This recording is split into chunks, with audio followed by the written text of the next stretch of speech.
Hello there. Welcome to the 77th episode of Split Focus, a film and TV podcast. My name is Simon Eady, and alongside me, I have my co-host and the Norman Osborn to the Spider-Man No Way Home hype Oscorp, Adrian Pinter. How does it go, sir? General Kenobi, it goes quite well. How are you, Simon Eady? I am quite good, I think. You know, Omicron, the Transformer, is taking over Earth. So Taking Ontario by storm. 3,000 plus cases. But then on the other hand, you know, we're going to talk about it later, but I mean, come on, Spider-Man. So there's lots of stuff to talk about on this episode, and I'm excited. I'm excited to discuss that with you. I feel like we can't discuss that much on this actual episode because we will not spoil Spider-Man No Way Home here. We are not some kind of animals. Yeah, no way. Home. We're going to spoil Spider-Man. That was a stretch. That was a stretch of a joke, I must say. You know what isn't a stretch, Simon? What? The deliciousness of charcuterie boards. Charcuterie boards are very good. I do. Wait, I've been having charcuterie boards. Why are you having charcuterie boards? We don't talk outside this podcast. Never have, never will. So you coincidentally are eating charcuterie boards as well? Yeah, I made one yesterday evening. You know, what is it called? Hickory Farms. You know Hickory Farms, Simon? The pop-up shop.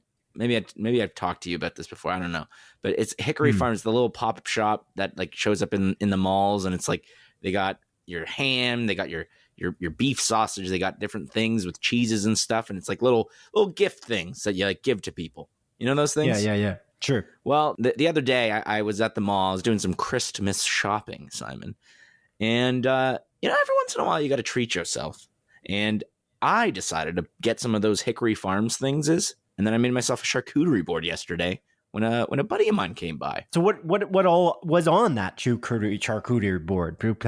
That was really, really well pronounced. Thank you, audience. I know, yeah. I had crackers on it, of course. I really like the Breton crackers. I see. Breton crackers. Yeah, like I know Breton crackers. Veggie ones. So I had that on there. Then veggie in the crackers? Yeah, it's like the veggie crackers. Oh, okay, cool. You know, the veggie flavored one, Vegetable Garden, I think is what it's called. I might just be misremembering that entirely. But anyways, I had some of those Breton crackers on there. I got these golden crackers that came with my Hickory Farms. I sliced up some of the ham that came in that Hickory Farms, put that on there. Some of the cheese, it was just like a cheddar cheese, a little bit of aged cheddar as well. I put in some pickles, some olives, this pickled mango chutney thing. Green olives. Green olives. Oh. Green olives. Wow. I really love olives all of a sudden. All of a sudden. I didn't even mean to do that. But I think I already told my tale of how I found out how I like olives again. But anyways, so I put olives on there, a little bit of mango, like pickled mango chutney thing. That's really good. It's like smoked bacon, like double smoked bacon that I like sliced up and put on there. And then some smoked sausage as well that I sliced up and put on there. And I think that was it. Oh, and it also came with this little pineapple honey mustard that I put on there as well. Oh, yeah, interesting. Yeah, only the ham, the one cheese, and the pickled honey mustard thing, and the golden crackers came in the Hickory Farms thing. The rest I procured myself. I see. Yeah. I see. I've been having charcuterie boards for the last 3 days. What did you put on yours? Leftovers, because it was like me and my girlfriend's anniversary, and we traditionally like to have charcuterie boards. Happy anniversary, Simon. Thank you. It was our dating anniversary. It was pleasant. It was beautiful. It was beautiful. But we had lots of charcuterie board. Oh. Did you eat the board as well? It's like a marble slab, so no. Oh, I really love Marble Slab, though. The ice cream place. Yeah. Oh, yes. I've only been there once, and actually, to be honest, I don't think it was the greatest experience. It was during COVID. Oh. So I think it might have been during COVID and in the winter. So I feel like those two things, not great for an ice cream place. But anyway. Yeah. Because, well, like part of the best part about going to Marble Slabs is you try all the little free samples. They just give you free samples of the different ice creams. So I imagine they weren't doing that during COVID. So No, I didn't even know they do that at all because I didn't see that there. All the chairs were up on tables and walk in and they're like, what do you want? That's the attitude I was given. Oh, unfortunate. Maybe I'll take you in the summer. Okay. Yeah. But then we couldn't talk because, we don't talk outside this podcast. So Never have, never will. maybe we can do it while we're doing the podcast. We can record while we walk into the Marble Slab ice cream shop. What do you think? I'm down. Why not? Anyway. It's a little ridiculous and probably won't happen, but alas. Anyways, our charcuterie board was very different from yours. I had smoked salmon. I had we had little. Actually, it was kind of. We normally do little bagels. We didn't find them, but we did naan with a little bit of cream cheese with that smoked salmon. We did little onion on there as well. Don't love capers that much, although I know that it goes really well with that kind of smoked salmon. The lox type deal. We had some strawberries, and I melted up some chocolate, and we had some chocolate strawberries. We just dipped it in there like a kind of, hybrid charcuterie board with the fondue. Whoa. We also had some prosciutto, which was great. Some Balderson cheese, which is pretty fantastic. Prosciutto. Oh yeah. The first prosciutto batch we had wasn't as good because we got it from the packaged one. But then the second time we went back because we still had extra smoked salmon and all the rest. So we kind of went back and got some sliced prosciutto. Nice. Actually, my girlfriend did the legwork on that, which I really appreciated. And that was even better prosciutto. And then we also had baguette and some, butter. No margarine. I can believe it is butter because we did get butter in fact. That's good. I can't believe it's not butter. Yeah, that's a classic. What's that guy's name?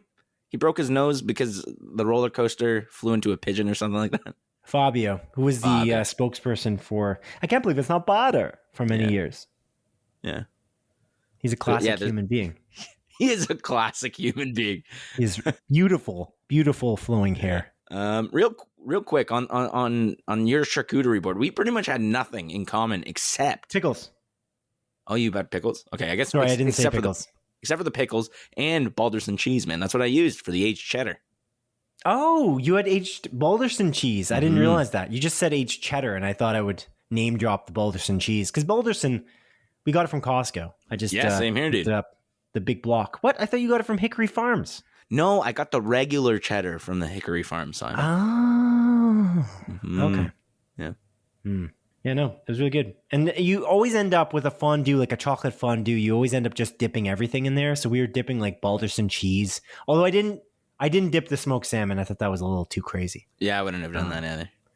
But I've dipped definitely pieces of onion, the pickle. What? Yeah, dude, everything is good with dark chocolate, like that kind of semi-sweet melted chocolate. It's really good. It's really good. That's interesting. I've never tried it. I'll try anything once though. But I can't wrap my head around a pickle dipped in chocolate. Like that doesn't seem appetizing at all. But to be fair, honestly, I might have even dipped the lox, like the smoked salmon with cream cheese and red onion into the. I might have done that as well. That's absolutely mental. It's right in front of me, and I'm like, will this be good? And it always surprises me. It's like, wow, this isn't bad. It's never really amazing. Like it wasn't like we also had apple. So the apple and the strawberries we usually dip into the fondue more regularly, of course, and those are amazing. But the Balderson cheese was surprisingly pretty good. I've done that a lot because I found that was actually pretty rich, pretty great. That I can see because like chocolate cheesecake, right? Like I've had that before. I can see that flavor combination. But again, the pickles and again the salmon. That's a ballsy move. But again, I don't remember doing that this time. I definitely tried it at one point because we've done this kind of combo, and then we just kind of mix and match and pick the best stuff. We had some problems with a baguette. We couldn't find. I don't know if you've ever had Ace Bakery baguette, but it's usually a little better than the other options, at least at the Zayres that we go to in Guelph. This is some inside baseball of the grocery stores we go and frequent in Guelph. I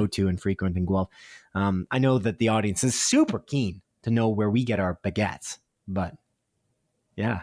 I get mine imported from France. Ace Bakery baguette is pretty good because it's got the crispiness on the outside and the it's kind of softness on the inside. You know what I'm saying? Oh, dude, I know what you're saying.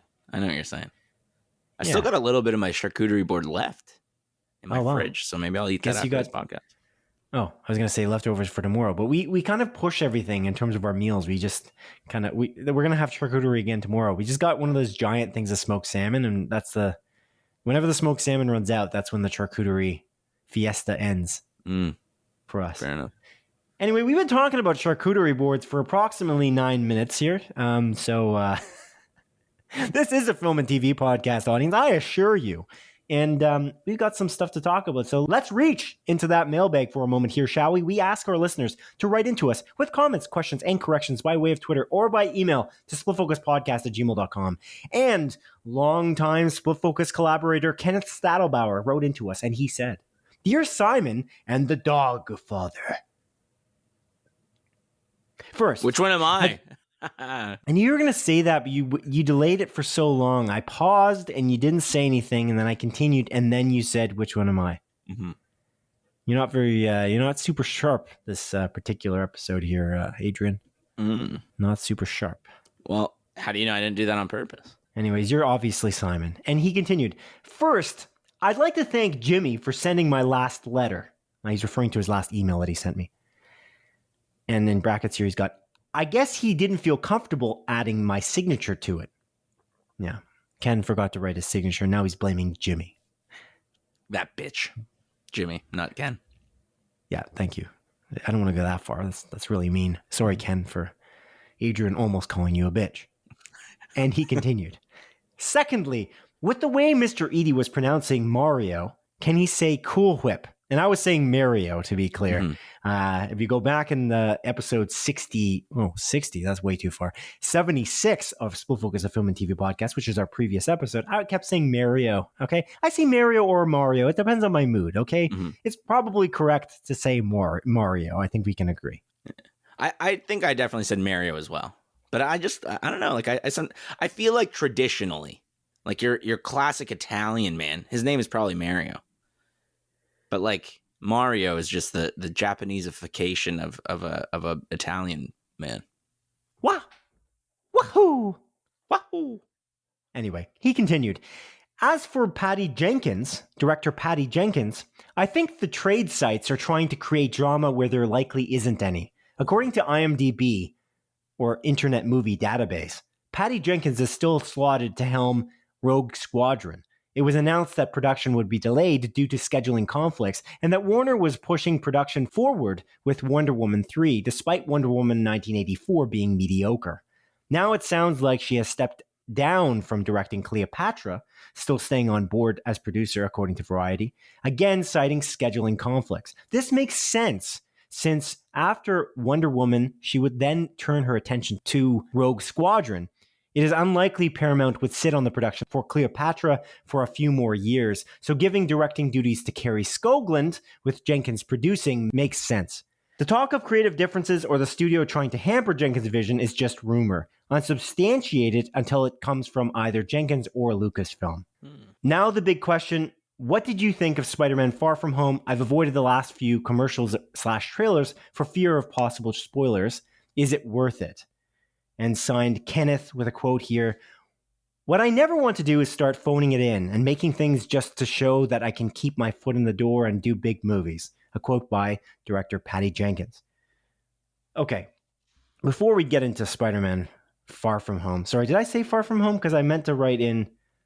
You did say Far From Home, now that you mentioned it. Sorry, he definitely made an error. I'm thinking he meant to write in No Way Home, and then I meant to read this and say No Way Home, but then I made a mistake. But I'm sorry. I made a mistake on Ken's mistake. He did write Far From Home, though, and I'm assuming he's talking about the new movie that just came out, Spider-Man No Way Home, which we're going to talk about in a second. But before we do that, Adrian, the Patty Jenkins situation, what are your thoughts on what he said here about how it seems to be kind of hearsay and that there's less drama than it seems to be indicated by what he's calling the trade sites, which I'm assuming Variety, Deadline, The Hollywood Reporter, and Matthew Bologna previously of The Hollywood Reporter. What are you thinking about that? I don't know. It's interesting. Like, I don't think anything is very, or that the situation is, sorry, I just got like a brain fart. You know when that happens, Simon? Yeah, I do.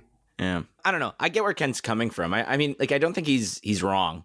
I think a lot of this is rumor and hearsay, to be fair, but I think the speculation towards, the creative differences with, Disney and like studio hampering, I think that is justified just because of what has happened in the past, to be fair. But again, like, I don't think Ken's wrong in any way. What do you think? My take on this is that Matthew Bologna is I would say, a relatively trusted source in various circles. And he has sources that specifically mentioned that the reason why Patty Jenkins had, the Rogue Squadron had been delayed is because of the concept of these creative differences that existed between Patty Jenkins and the studio execs at Disney making the Star Wars Rogue Squadron movie. And his sources, I would doubt that based on his reputation that he is potentially wrong. It's possible he is, but I don't think so in this case. I really think that it's a little peculiar that Rian Johnson, the fellas from Game of Thrones, Benioff and Weiss, Jinx, you have a relationship and 2 kids. Yeah.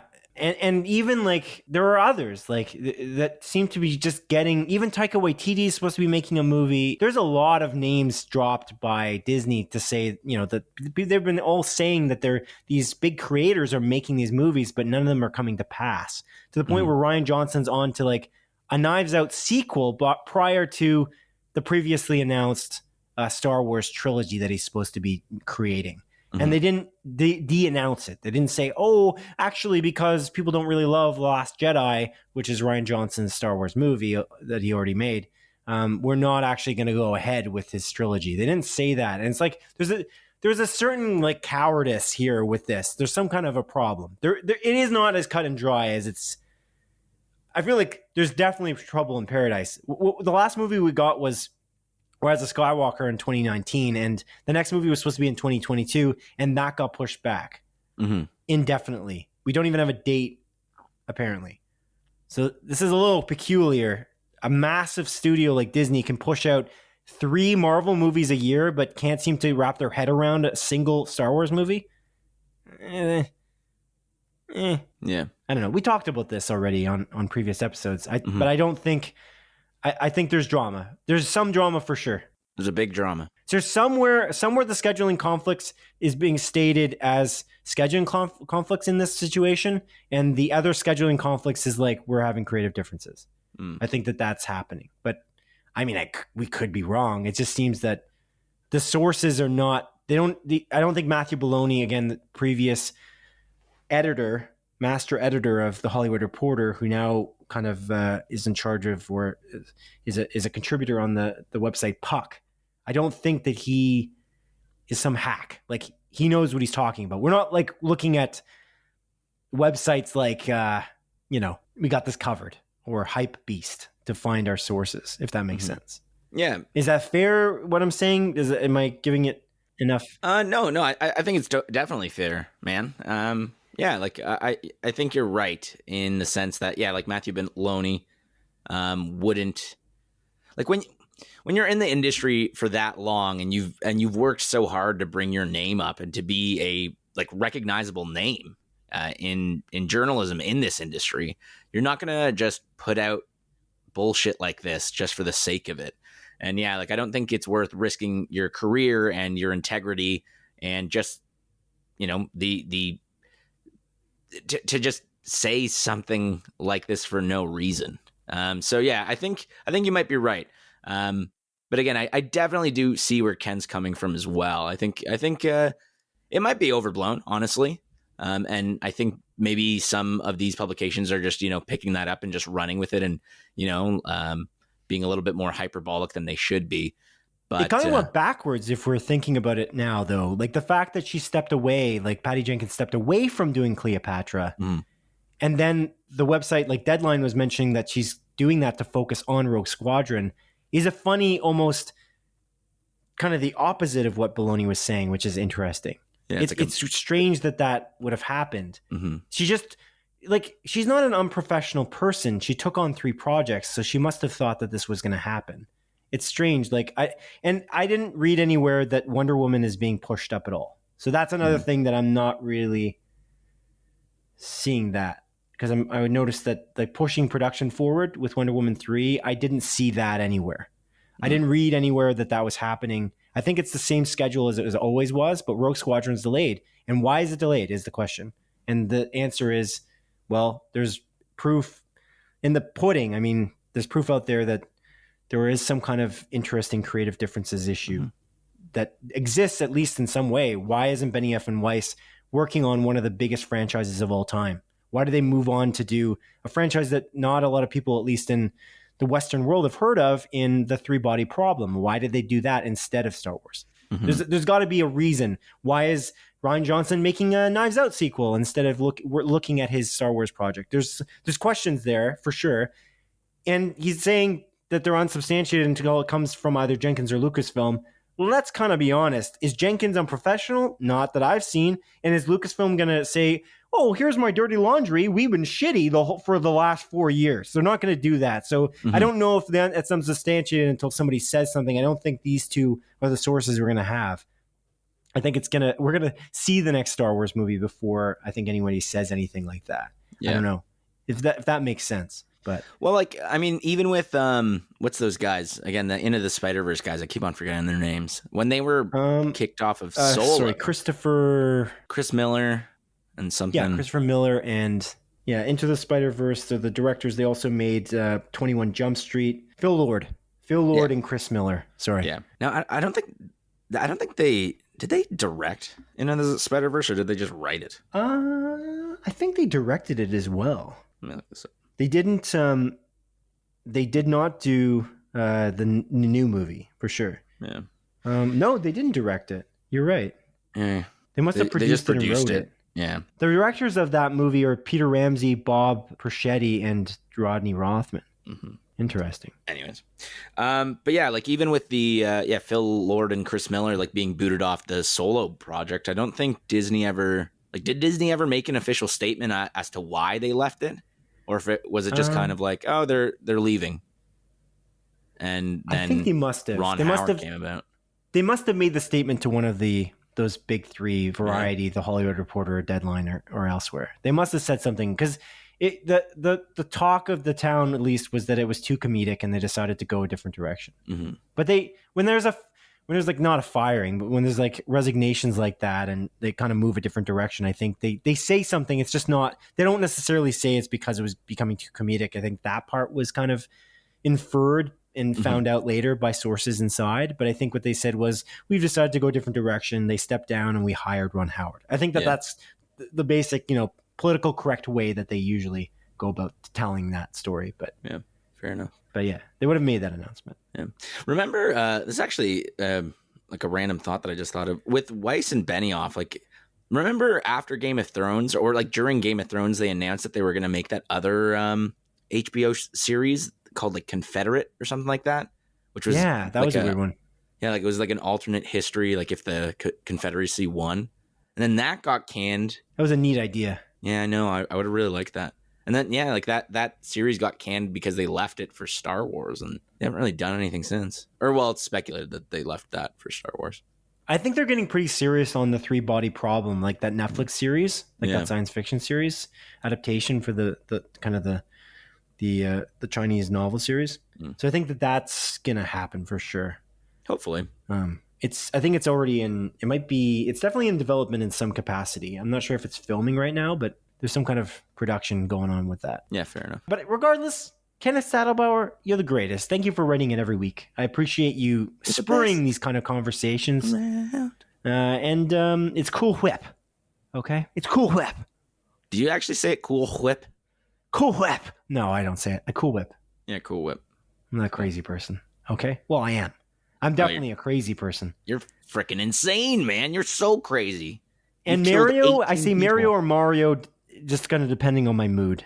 Yeah. To be clear. That's fair. But yeah, let's get to his next big question here, which he asked, and I'll repeat it here just to be clear. Now the big question, what did you think of Spider-Man Far From... Damn it, don't read it again the wrong way. What did you think of Spider-Man No Way Home? I've avoided those last few commercials and trailers for fear of possible spoilers. Is it worth it? Adrian, is it time to talk, finally, about Spider-Man No Way Home, but while also avoiding any possible spoilers, because we're going to do a closer look episode that will go into the spoilers, into the full detail of it. Is it time to talk, but not really talk, about Spider-Man No Way Home, Adrian? Yes. Oh, Adrian, hype lord, what did you think of Spider-Man No Way Home? The third Spider-Man movie of the Tom Holland trilogy of Spider-Man movies. It's a weird way to answer that question. Simon, I loved this movie. I loved this freaking movie. I think this movie is amazing. It's fantastic. Oh. It's phenomenal. No. I really enjoyed it. I think this movie is top tier Marvel Cinematic Universe. It's a top tier just action movie, comedy movie, Wow, heartfelt movie. Whoa. I laughed so much. I cried quite a bit as well. Oh. And I really, really love this movie. Oh. And I'm glad that we got it. What do you think? Adrian, I dare say, because I feel like hyperbole goes a long way, that Jimmy was right. What did Jimmy say? I don't remember. Jimmy said that this is the greatest movie of all time. And you remember that? Yeah. No, I don't actually. I don't know why I said yeah. But you did. And by Jimmy, I'm talking about, of course, you know who I'm talking about when I'm talking about Jimmy, right? Jimmy the Fallon? No, definitely not. Oh, okay. Jimmy Kimmel. Jimmy Fallon. Whatever. One of the Jimmys. Jesus Christ, our Lord and Savior. Anyways, Jimmy Kimmel works for ABC, which is Disney. And Jimmy Kimmel is also a huge Disney fan, or not Disney fan, but Spider-Man fan. I'm surprised, actually, you didn't guess it was Jimmy, our audio-visual technician. That was the trap I was laying for you. And you didn't, why didn't you fall in it? I don't know. I don't know why I didn't fall into a trap. I don't know. I just didn't. Adrian, that sucks. But anyways, yeah, Jimmy said it was the greatest movie of all time. And do I agree with him? No, that's ridiculous. But at the same time, I think it was amazing. So again, a little hyperbole goes a long way. And I think that it is really amazing. I feel like it's a once in a lifetime event is what I would describe it as. It is incredibly heartfelt, as you described. It's shocking at times. I applaud Ken for not watching any of the last few trailers. I'm not sure. Did he not watch the second trailer? I thought he did, because I had a conversation with him at work, I thought, about that, but maybe I'm wrong. I know there was a bunch of TV spots and stuff, so maybe that's what he's referring to. The TV spots, to be quite honest, though, they're usually just a mix match. They just basically cut out pieces of each trailer and they piece them together. So it's not like they usually reveal much more, from my experience. I don't know, just having watched them, but maybe that's what he's referring to. That could be a good point you're making. But other than that, again, Tom Holland's performance, Zendaya's performance, I thought that I loved Benedict Cumberbatch as Doctor Strange. I love that he was in this. I love that this is a Marvel Cinematic Universe movie. I love the mashup of things that it is. And again, we mentioned this a couple episodes ago, and I think even last episode, that the MCU's greatest asset is the use of its characters and its music from previous episodes, previous movies, and bringing those things, those elements into the mix is its greatest asset. So having Doctor Strange in a Spider-Man movie, brilliant. I just think that it worked out very well in the way that it's dealing with the multiverse, obviously, based on the trailers. And I think that it's very, very well done. Michael Giacchino's score, amazing. We want to see this movie in a Cineplex theater. We didn't go see it in Ultra AVX, and I'm sorry to you, Adrian, because you took a little bit of a sacrifice, because we went to go see it in a regular run-of-the-mill. Still, Cineplex has really good theater atriums. I feel like they do a good job, regardless of whether it's Ultra AVX or IMAX. Ultra AVX, of course, is like a step down from IMAX audience, if you're not aware. It's something I don't think it's everywhere, but it's definitely in Canadian Cineplex theaters. But we just went into a regular theater without 3D or whatnot, and we did this because my girlfriend needs to wake up early in the morning to go to work, and so we chose to do that. That was okay, but I think that the problem with doing that in this case is because we didn't go to Ultra AVX or a better or more expensive theater, even if it's a few dollars more, honestly, it takes a little bit of a hit in terms of the fact that there's, for instance, we had a person with a child, a small baby child, who was literally crying in the middle of the movie, which is extremely annoying. And I think you were probably annoyed I was very annoyed. by the stupidity of it. Because it was at least 10 minutes, I feel like, of this child screaming in the bottom of the theater. Eventually, you kind of tune it out because you're really trying to pay attention. Thank God. Imagine the child was next to us. I would have punched it. Or like a few aisles down. Yeah. Thrown that child down the freaking stairs. Throw popcorn at it. Yeah. So thank God that didn't happen. Mm-hmm. But it was great that, again, the magic of being in a theater and it's like John Watts, by the way, did a great job directing this movie. I feel like he is a knack for this. And I kind of hope, to be honest, he comes back for the next, what trilogy of movies. Amy Pascal. Yeah. What Amy Pascal, the producer of this film and I think all three of the Homecoming trilogy movies. Wait, why am I talking about Amy Pascal? Because she announced the next trilogy of movies. Oh, right. Yes, thank you. You caught me. You caught me when I fell there. I appreciate it. I got you, man. Yeah, so she specifically announced the next trilogy, which I'm excited for. It would be really awesome if John Watts was somehow involved because I think he did a really good job. Mm-hmm. Obviously, Kevin Feige has a big play, the Marvel Cinematic Universe producer. And I'm just excited to see what could come next. But it really is, as John Watts described it, the end game of Spider-Man movies. I agree. And it's just, again, the only thing that I didn't love about the movie, and this is not a thing about the movie, it's like the movie was too good.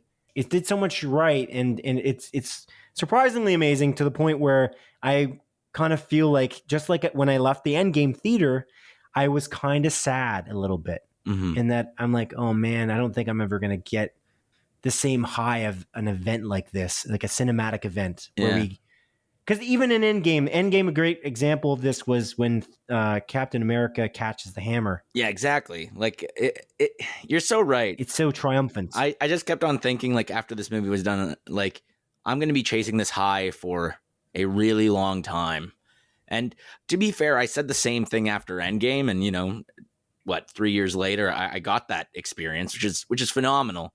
It's funny. I said that to a colleague about the Endgame high, and they said the same thing because they'd also saw Spider-Man No Way Home, and they said, well, what are you talking about? You just saw a movie that you did just fall with the same high. Mm-hmm. So I'm like, yeah, you're right. Yeah. You're right, colleague. So, if we don't get another movie that gives me that high in the next 3 years, I'm going to start smoking crack. Whoa. No, don't do that. Not worth it. Yeah, I'm going to do it. I got to chase that high, baby. It's not quite the same feeling, though. Not quite the same feeling. Yeah, I'm not too sure. I've never done crack. You might find yourself disappointed.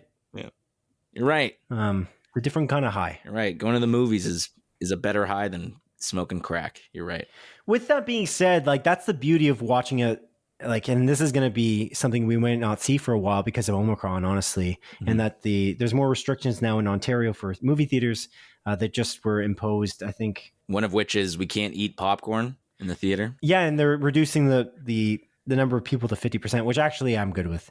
But anyway, but yeah, they just imposed these restrictions on Sunday. This episode's airing on Monday, and so the Sunday before, and I kind of appreciate the 50% capacity limit thing. I think that's useful because it was packed, chock full. And it was something that kind of was weighing on my mind while I was watching the movie, to be honest. And that was the only thing that I really wish I didn't have to worry about it all. Mm-hmm. But at the same time, because it was so packed, the responses from the audience, the moments of like elation and like triumph in this, just being in that crowd was just brilliant. Mm-hmm. And again, that's kind of what we were talking about in terms of the Endgame catching the hammer thing. And that's, again, you can't fake that experience. And that's kind of the beauty of going to a movie theater. Mm-hmm. But yeah, I don't know. I don't have anything bad to say about this film. Plus, I can't say much about it because then everybody's spoiling it. But exactly, yeah, I agree with you. Like, I have nothing negative to say about this movie. Quite literally, nothing negative. I think it's fantastic, and yeah, again, like I feel like you mentioned before that well, I mean, we both mentioned that we didn't really like the second trailer of this movie because we felt like it spoiled too much. Yeah. And then you made a statement saying like, well, like we won't for sure know until we actually watch the movie, because hindsight's 20/20. And I was thinking about that statement you made because I kind of agree with you. Like, after I finished watching the movie, I'm like, that second trailer, although it did reveal some plot points and, it showed the villains, it did not reveal, in my opinion, much of the movie. And I was still surprised in the direction the movie went constantly. And there are some again, like big surprises spread out throughout this movie where it's fantastic. And again, that second trailer, we were pretty negative on it, but I don't think that second trailer actually reveals much of the movie at all. I feel like you disagree, though. I definitely do disagree, and I don't want to explain how much it reveals because that would be a spoiler. Of course, yeah. So I'm definitely not going to do that. But I think that honestly, I've kind of the same sentiment that I've had for the last few weeks since that trailer has been released. It reveals too much. And what it reveals, I can't explain because it's obvious, I guess. But there's certain elements that I just won't explain here. But I just feel like showing off the villains and each of the villains they did show in that second trailer was unnecessary. The first trailer did enough to really reveal what they needed to reveal. And that's the difference. I feel like you don't... It doesn't reveal everything, which I figured was going to happen anyway. Just like when you watch the Shang-Chi trailer and you see Wong in it. Clearly it's Wong. It's like, okay, that's great. But why did I need to see that, though? Did you need that? Was that movie did need it? Because Shang-Chi is a kind of a lesser known character. You kind of need to maybe pull the audience in a little more. So that I can understand. But this is Spider-Man. So do you need to show off that, like, again, you need to show off, a good example would be Jamie Foxx. No, you don't. You just don't. And that's that was kind of what I was trying to say. I'll talk about it on a closer look just a little bit to explain why I think that it reveals too much. But at the same time, you're right in a way. You're right and you're wrong is what I'm going to say without going into too much detail. Fair enough. I'll allow it. Yeah. There's one other thing I'd like to talk about, and it's the Avia Rad tribute at the end of the movie. I don't know if you noticed that in the credits. Did you? Yeah. Yeah. I really appreciated that because Kevin Feige, I saw an interview with Kevin Feige, and he was talking about how Avia Rad kind of started this whole thing, and he was like an understudy to Avia Rad. He was an assistant to Avia Rad at the time when the first Spider-Man movie was coming out with Willem Dafoe and the Green Goblin, directed by Sam Raimi.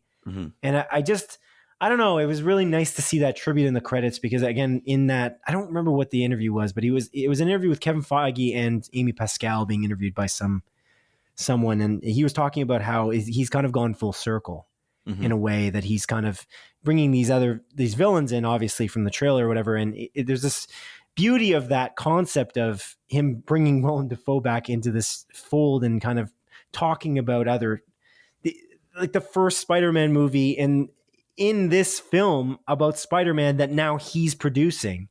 And I think that's it's such a beautiful moment, and that tribute in the credits was great too, because if Avia Rad maybe doesn't get the credit that he deserves for maybe in this case kind of starting it all and putting the train on the tracks that kind of led to the rest of the Marvel Cinematic Universe in a way. I think Avia Rad was also a producer on Iron Man, like the first Iron Man movie too. And I just really like that. They carved out like that section of the credits to really give tribute to that. And I'm sure that was Kevin Feige's doing, because he just seems so, I don't know, the way he was describing it in that interview with Amy Pascal, I thought there's something beautiful about that idea of the full circle moment.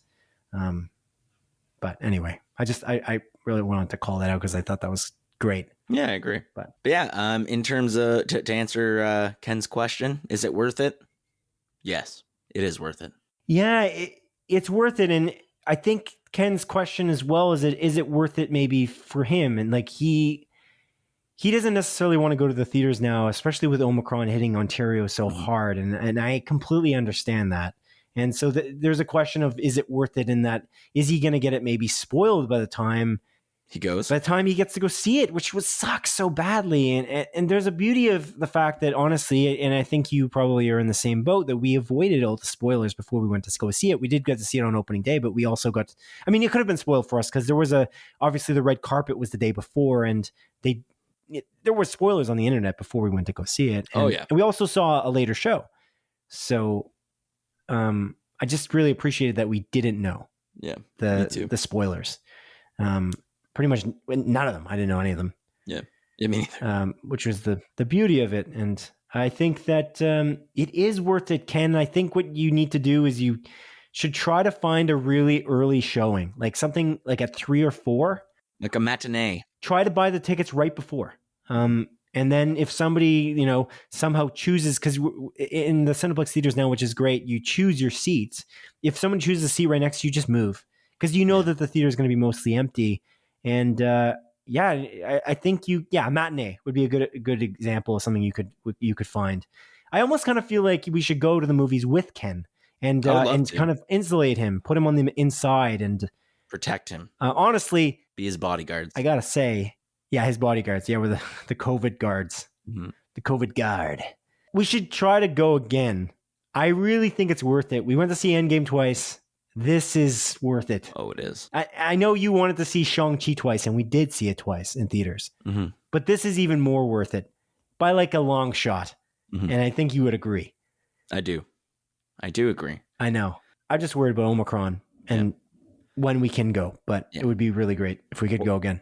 Yeah, we'll find a time. I'll message Ken and see if he's willing, and then we'll kind of go. It's nice that at the very least we can be confident that it won't be a full theater because they're just reducing the capacity by half. So at the very least, we have that to be to feel a little bit more safe. Yeah, because I do agree with your sentiment. Like when I was there, and like we were surrounded, like that theater was packed. I was kind of sitting there and being like, "Ooh, this is kind of uncomfortable." And I left my I usually leave my mask on, but I'll buy popcorn, right? And I usually eat popcorn, but this time, like I was like, I don't even want to buy popcorn. Really, my buddy bought popcorn, and I had some of his, but I was like, I'm keeping my mask on the entire time. Yeah.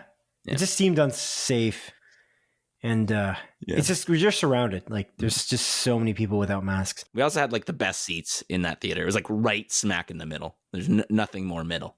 So we were quite literally surrounded by every corner. So yeah. What I would say too is best seats for viewing, but not best seats for safety. Is that what you mean? Yeah, exactly. Yeah, for sure. I think the best seats for safety, I'm realizing, if you want to use this little tip here, audience, the best spot is probably the back, because you're the one breathing on everyone. It's cascades down the theaters, you're breathing down onto everybody. And we did that for House of Gucci, and we kind of got punished for it because we were sitting beside some hooligans. Yeah, it was like 5 dudes that were like hammered. Yeah, they were hammered, and they were taking pictures of themselves. They were taking selfies during the movie, which was utterly ridiculous. I wanted to say this, actually, and I alluded to this earlier, and I didn't finish my thought. My mind's a little jumbled. I'm very excited. This was again, as we described, a very good cinematic experience, one of the better ones I've had in my life. Very excited about it, I would say. Yeah. But I think there's like a trend of paying for the cheapest possible movie tickets and having a more rambunctious theater that's kind of disrespectful. And I wonder if you agree with this, but there was a child crying in the front for like 10 minutes, and the parents obviously didn't seem to want to do anything about it. I'm guessing they were just saying, "Shh, I'm watching Spider-Man." Like, come on. Yeah, that was really annoying. I was like, take your fucking kid out of here. Yeah, like, be responsible. Leave, obviously. You take them out. That's how it works. Not take them out, like kill them. Don't kill them. No, take them out. Take your kid out. Yeah, right there. Yeah, just take out the silenced pistol. And just fucking shoot. It has to be a silenced pistol, though, because we're watching a movie right now, okay? Exactly. We don't need the loud bang. Yeah, we don't want to be disturbed by murder, okay? Yeah. No, that's not what I mean. But there's that, sure. But there's also the idea of like people whispering and they're talking through every trailer. And I don't think that happens when you pay for Ultra AVX or IMAX as much. Yeah. And even when we went to go see Endgame, I don't recall the amount of disrespect that I found was kind of around us a little bit more so. I don't know. I don't know. Maybe you disagree, but I think that's the case because House of Gucci was the same. It was the same tier of ticket as these were. I think when you pay a little bit more, they're just a little bit more serious moviegoers because why?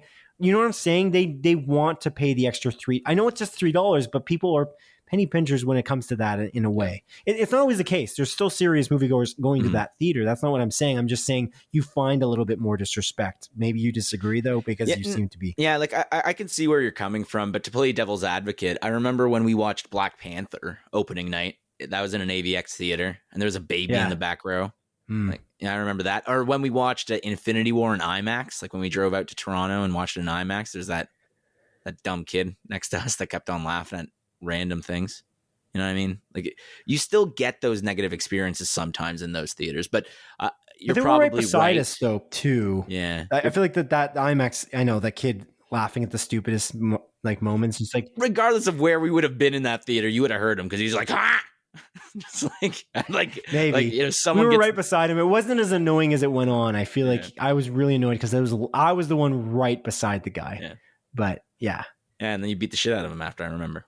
I did not. times. I would not do that outside of those theaters. No, but I think you might be right. Like, just in general, the likelihood of running into those rambunctious hooligans is less likely in a more premium theater. I think you are right about that. But it doesn't mean that it doesn't happen. I talked to somebody as well today, and they saw it on opening night, like Spider-Man No Way Home, and they commented on the idea of clapping in a theater.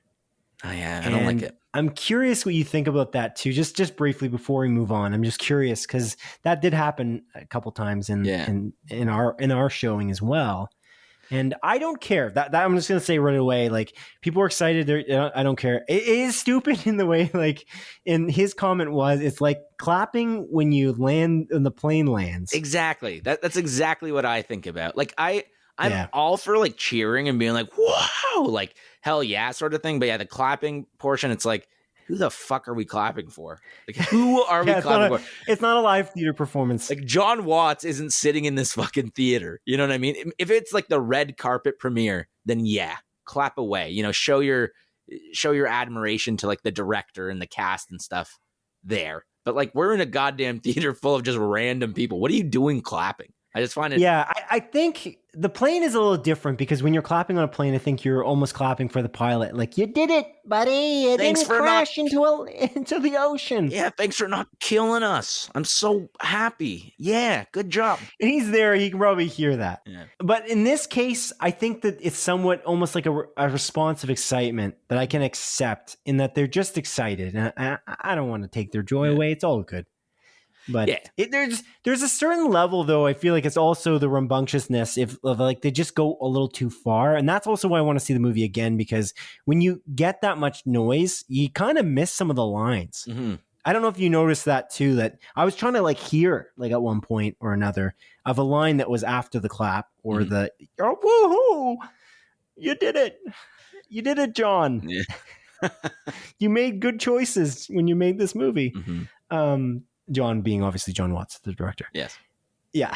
Okay. But anyway, yeah, I don't know. I'm okay with the clapping because they're excited. But I'm even okay with the rambunctiousness to some extent. But that's another reason why it would be nice to go in a little bit of more of a quiet theater. But that experience, again, you just can't take that away. No. It's so great. And that's why the live theater experience, not that live theater, but you know what I'm saying. The audience, in-person, you in a movie theater experience. With other people. Yeah. With other humans. Yeah. No, that's the best way to say that in 5 sentences or 4. You did a good job, man. Great job. Very concise. Hold up. Just gave us a nice little clap because we did so good. Because you're very excited. Yeah. Yeah, I'm so stoked, dude. Yeah, audience, just so you're aware, when the podcast ends, I know we've done an incredible job, but you can hold the applause. Yeah. Hold the applause to the never, if possible, because it's not necessary. We're not there. Although you can write into us with any comments, corrections, or great jobs. In fact, just write into us and write clap, clap, clap, because that I will see, and I'll send an email back, and I'll also comment on it on the next episode of Split Focus, a film and TV podcast. So again, email us at splitfocuspodcast@gmail.com. I'd appreciate it. Honestly, yeah. I wouldn't be surprised. Like, we do such a good job. Some guy's just driving on the highway. He's like, man, these guys rock. We finish the episode. He just starts clapping. Boom, car accident. Car flips out. Unbelievable. He listened to us while he died. Oh, geez. I hope not. Yeah. We don't have very many audience members as it is. So that's one gone. So don't clap. Okay. Again, hold the applause. Hold the applause. Hold the applause. Before we move on, I want to ask you this, Simon. Okay. Where does this movie stand in your MCU ranking? Oh, damn. I should have prepared for this question. What a question. Is it number 1? I think I need it. I think I need more time. I need to watch it again without the audience. I think I needed to let it sit, and maybe it will simmer, or maybe it will become worse when I see it the second time. I don't know, but it's up there. I think, arguably, for sure, it's top 3. Yeah, that's what I would say. For me, would you agree, or where do you? Yeah, I would say, I know I'm sure recency bias has a play in this, but right now for me, this is my number 1 MCU movie. Oh wow! I again, there is a recency bias to this. Yes. There sure is. Like when I finished Shang-Chi, and I was like, Shang-Chi is probably my number 5. Yeah. Thinking about it, like in hindsight, I probably rated it too high. It's still there. It's still up there, but maybe not in the top 5. Well, definitely not in the top 5 now since Spider-Man's there. But yeah, like, I don't know. It's one of those situations where you do need to simmer on it. You need to think about it. Yeah. But right now, that gut check, number 1. This movie was phenomenal, and I love it. So what you're saying is Jimmy was right. Like Jimmy, our camera guy? No, Jimmy Kimmel. Jimmy Kimmel was right. That it's the best movie ever? Of all time. Of all time? No, that's hyperbolic for sure. It was a monologue. He just come out like the day after of watching like the premiere in Hollywood. And he literally said, "This is not a joke. I'm not going to spoil Spider-Man No Way Home. Spider-Man No Way Home is the greatest movie of all time." Jimmy was right. That's what I think. Jimmy was right. Because a little hyperbole goes a long way. No, I don't think that. But again, I said this earlier, but I think it's kind of a nice sentiment. I appreciate his joy, you know? But you're saying it's the best MCU movie of all time right now. I think right now, gun to my head, yes. Okay. There's literally a man standing beside me with a gun to my head, and I'm saying it. Yeah, it is. Who? Who is it? Jimmy. Jimmy Kimmel? Yeah. No. Yeah, he's in my room. No, he wouldn't do that. Jimmy Kimmel seems like a nice guy. Yeah. Jimmy, our audio video technician, though, Not so much. Well, no, I like Jimmy. I got to be honest with you, but sometimes he does some strange things. Yeah. I don't know about, I didn't know he had a gun collection or anything, so I don't know if he's actually standing next to you, but you sound like you're not in a position where a gun is to your head. So I think I'm just going to say that you're lying about that. Yeah, I am lying. You got me. Oh, that's a relief. Thank goodness. Adrian, what else did you watch this week? Let's move on. We're going to talk about Spider-Man No Way Home in more detail on our closer look. What else did you watch this week? Nothing. I haven't had time. I watched a couple more episodes of Arcane, but I'm not going to review it. I'm going to finish it for next week. Although I will say Arcane's really freaking good, and I'm really, really loving it. And I started playing League of Legends because of it. Okay. Wow. You started playing League of Legends because of Arcane. Arcane, of course, being the Netflix TV series based upon the MOBA game, League of Legends, which is PC oriented mostly. It's also on mobile. But it's really the majority, I'd imagine, probably 90% of players play it on PC or Mac. Yeah. If I were to guess the percentages. But okay, cool. Interesting indeed. I watched a couple other things. One of which I just finished while I was eating my charcuterie, of course, Adrian. Do you say charcuterie or charcuterie? Charcuterie. I don't know. Mario. Nah. Yeah, fair enough. You know. Wahoo! Okay. We watched The Shrink Next Door. We watched the final episode of The Shrink Next Door, starring good old Will Ferrell and Paul Rudd. And what do you think? I haven't watched any more episodes after episode 3. I was just kind of like, I don't want to spend time watching this. Is it worth watching? Yeah, man. It's worth watching. Oh. Here's what I would say. Incredible production values. It's an Apple TV Plus show.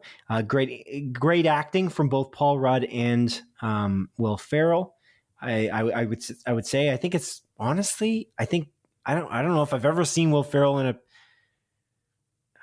a serious role before. I'm not sure honestly, but I do think that he does a great job here. It goes through it makes several time jumps throughout. It's about of course a psychiatrist who takes advantage of a guy who's not very assertive as a person. Obviously, the psychiatrist is supposed to be helping him. He does not, and he takes advantage of him. And that's really the story in a nutshell. Paul Rudd versus Will Ferrell, who Will Ferrell's character, Marty, is just a really nice guy, ultimately. He's a people pleaser. He really is. And it's quite sad to see what happens for sure. Again, it's frustrating episode after episode after episode. And then at a certain point, as you know, he snaps out of it. Marty snaps out of it. And then it's sort of satisfying. Honestly, it made me cry how satisfying it is. Like, legitimately, I teared up. And it's Will Ferrell's performance that really brings it home. And that's kind of the most, I don't know what it is. It's like you're being tortured as the audience watching Marty go through this because you really feel for the guy.